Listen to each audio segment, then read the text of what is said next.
गांव में लोग तेजी से गायब होने लगे थे। 1 महीने में एक लड़का और 2 छोटे बच्चे लापता हो चुके थे। लोगों के बीच बस एक ही बात घूम रही थी। पुरानी हवेली वाली चुड़ैल वापस आ गई है। कहते हैं जो भी उस हवेली के रास्ते से गुजरता है वो उसे उठा ले जाती है। गांव की चाय की टपरी पर कुछ लोग बैठे हुए हैं और आपस में धीमी आवाज में कुछ गंभीर बातें कर रहे हैं, जैसे किसी अनहोनी का डर सबके चेहरों पर साफ झलक रहा हो। मुखिया जी, अब आप ही बताइए, हम क्या करें? 1 महीने के अंदर 2 बच्चे और एक लड़का गायब हो चुके हैं। मुखिया जी, हमें तो लगता है उसी हवेली वाली चुड़ैल ही सबको गायब कर रही है। पिछली बार भी एक बच्चा हवेली के पास खेलते खेलते चला गया था, फिर उसका कोई पता नहीं चला। हाँ, हमें भी ऐसा ही लगता है। अगर सच में वो चुड़ैल वापस आ गई है तो ये बहुत ही गंभीर बात है। पिछली बार भी इसी तरह लोग अचानक गायब होने लगे थे। फिर हमने साधु जी की मदद से हवेली में आग लगाकर उस चुड़ैल को खत्म कर दिया था। हमें लगा था कि अब वो चुड़ैल कभी वापस नहीं आएगी, लेकिन शायद हम गलत थे। हाँ मुखिया जी, परंतु अभी साधु जी बाहर गए हुए हैं।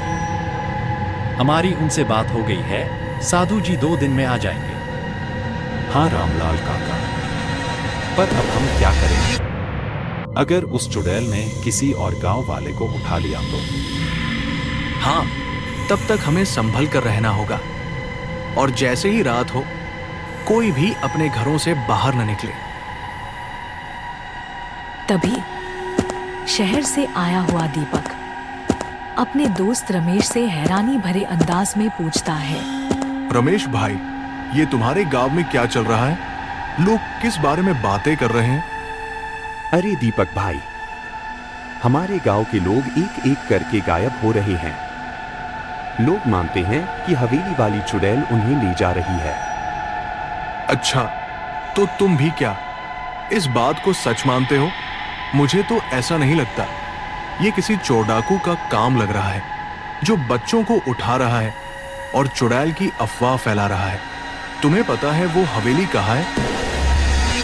हाँ, वो तो गांव के पीछे ही है। तो हम कल रात उस हवेली में जाकर देखेंगे कि क्या ये बात सच है। नहीं भाई, हमें वहां नहीं जाना चाहिए। अरे भाई, देखकर आने में क्या है? रमेश मान जाता है और वो दोनों अगले रात में जाने का फैसला करते हैं। दीपक भाई, मुझे डर लग रहा है। क्या आप सच में जाकर देखना चाहते हैं? हाँ, अब चलो, कुछ नहीं होगा।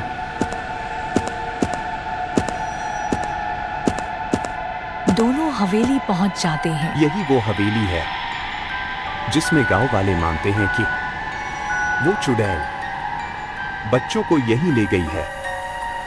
अच्छा, तो चलो अंदर जाकर देखते हैं, सब पता चल जाएगा। नहीं भाई, अंदर नहीं जाना चाहिए हमें। अरे भाई, अभी तक हमें कुछ दिखा है क्या? कुछ नहीं है। चलो चलकर देखते हैं। भाई अंदर तो आ गए, अब क्या करें? हाँ, कुछ तो दिखाई नहीं दे रहा है। चलो पूरे कमरे को एक बार देख लेते हैं। दोनों सभी कमरों को ध्यान से देखने लगते हैं।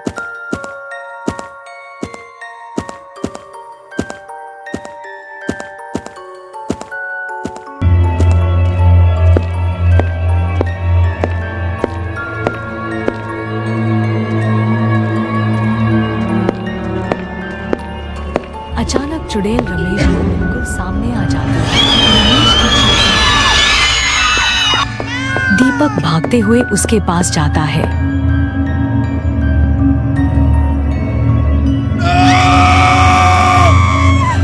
दीपक के सामने एक चुड़ैल आ जाती है और बोलने लगती है। दीपक वहां से भागने लगता है।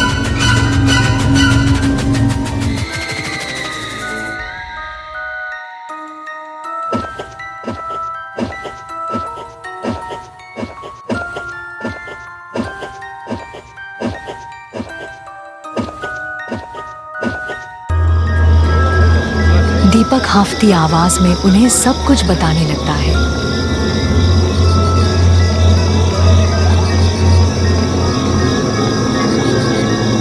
अरे नहीं, तुम लोग वहां क्यों गए थे? हमें अब तुरंत साधु बाबा के पास जाना होगा।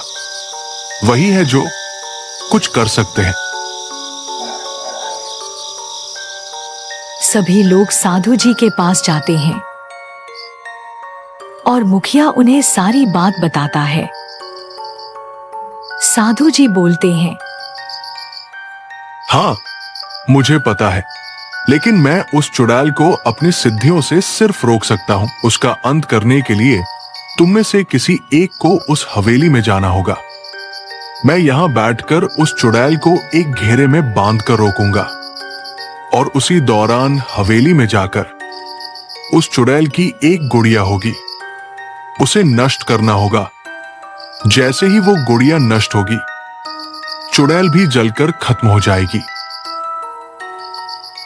दीपक हवेली जाता है और साधु अपनी विद्या से चुड़ैल को रोकने की कोशिश करता है।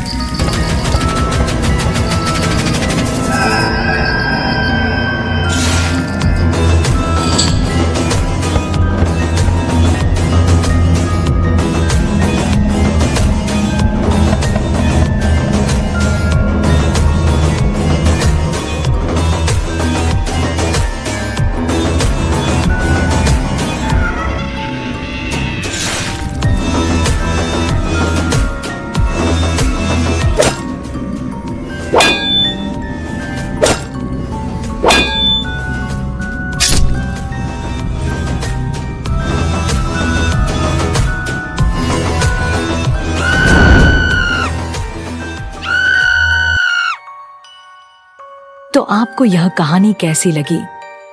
पसंद आई होगी तो लाइक और सब्सक्राइब जरूर करें।